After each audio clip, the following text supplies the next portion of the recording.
Tšau, kuidas teil läinud on? Tänases videos ma mõtlesin, et ma teen ühe väikse DIY projekti.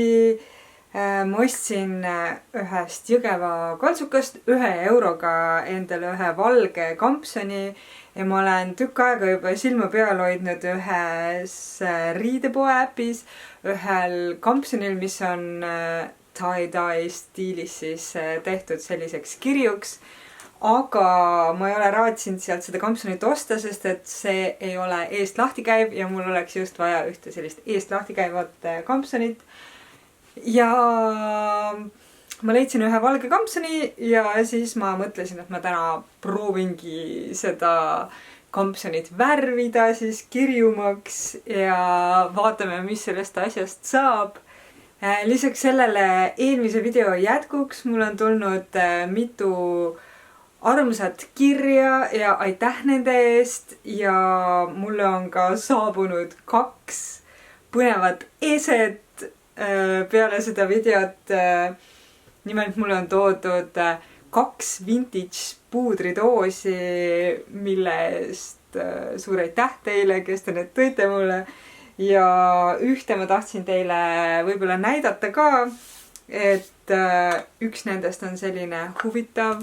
Karp tundub võib-olla esialgu selline tagasihoidlik, aga siin sees on selline sulgedest puudri tupsukene ja siis on selline nagu sõelamoodi veel kiht siin vahel, igatahes väga põnev leid.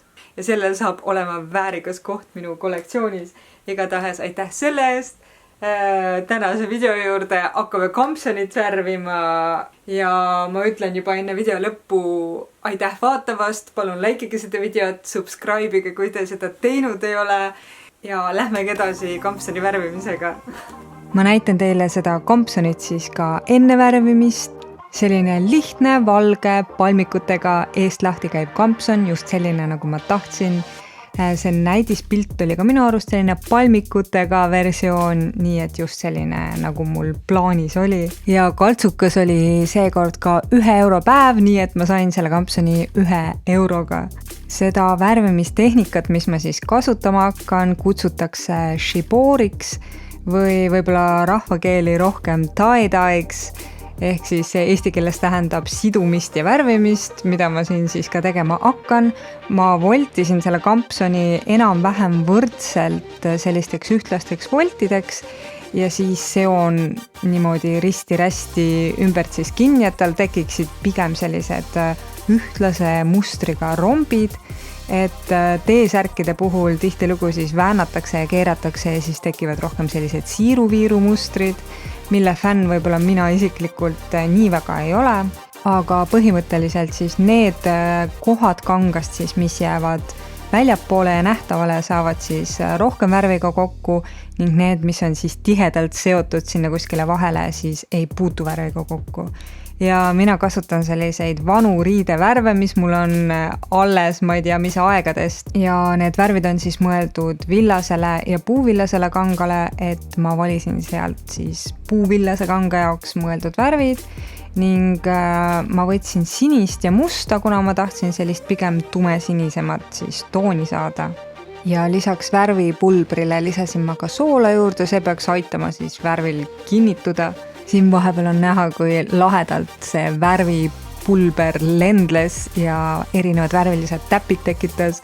Nii et kui teie plaanite sellega värvima hakata, siis olge ettevaatlik, see värv on väga lendlev ning need värvid täpid lendavad igale poole ja määrivad kõik kohad ära. Siinkohal oli mul üks väike dilemma. Ma tean, et muidu kangast värvides tuleb kangas enne märjaks teha, et värv siis ühtlasemalt imenduks ja ma ei mäletanud, kas shibori juures seda teha on vaja ja tuleb välja, et võib-olla see aitas nagu värvil liiga ühtlaselt sulanduda ja need kontrastid ei tund võib-olla nii suured, kui ma oleks tahtnud. Ja siin on näha siis vahetulemus, mis esialgu nägigi päris hea juba välja.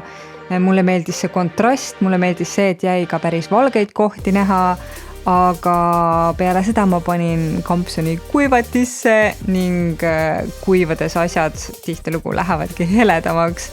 nii et minu kampsun tuli natuke helesinisem, kui ma lootsin, aga tegelikult ta näeb päris armas ja stiilne ikkagi välja.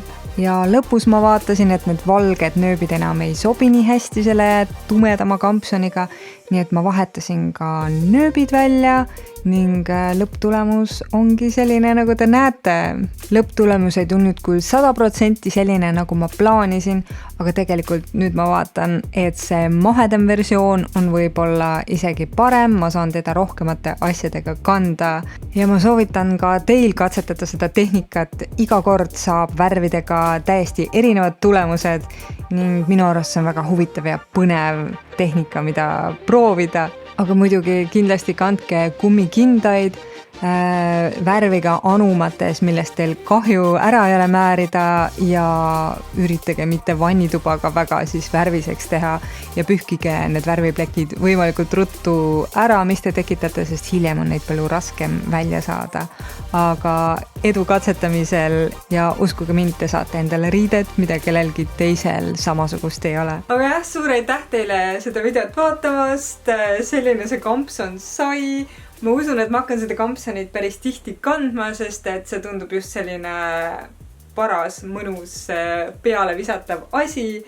Ja aitäh vaatamast ja näeme teiega juba järgmises videos. Tšau!